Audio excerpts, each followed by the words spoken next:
അസ്സലാമു അലൈക്കും. നമ്മുടെ സൃഷ്ടാവിനെ കണ്ടെത്തേണ്ടതുണ്ട് എന്ന് ഓരോ മുസ്ലിമിനെ സംബന്ധിച്ചിടത്തോളം അത് നിർബന്ധമായ കാര്യമാണ്. ആ ഒരു കാര്യത്തെ പറ്റിയിട്ട് വിശുദ്ധ ഖുർആൻ പറയുന്നുണ്ട്. അദ്ധ്യായം 32 സൂറ സജദയിൽ 22 മുതലാണ് പറയാൻ പോകുന്നത്. തന്റെ രക്ഷിതാവിന്റെ ദൃഷ്ടാന്തങ്ങളെ പറ്റി ഉത്ബോധനം നൽകപ്പെട്ടിട്ട് അവയിൽ നിന്ന് തിരിഞ്ഞു കളഞ്ഞവനേക്കാൾ അക്രമിയായി ആരുണ്ട്? തീർച്ചയായും അത്തരം കുറ്റവാളികളുടെ പേരിൽ നാം ശിക്ഷാ നടപടി എടുക്കുന്നതാണ്.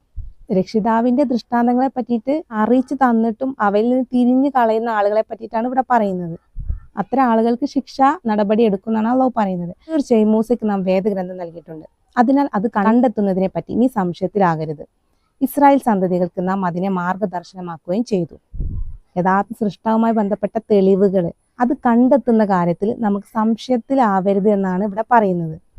അവർ ക്ഷമ കൈക്കൊള്ളുകയും നമ്മുടെ ദൃഷ്ടാന്തങ്ങൾ ദൃഢമായി വിശ്വസിക്കുന്നവരാകുകയും ചെയ്തപ്പോൾ അവരിൽ നിന്ന് നമ്മുടെ കൽപ്പന അനുസരിച്ച് മാർഗദർശനം നൽകുന്ന നേതാക്കളെ നാം ഉണ്ടാക്കുകയും ചെയ്തു.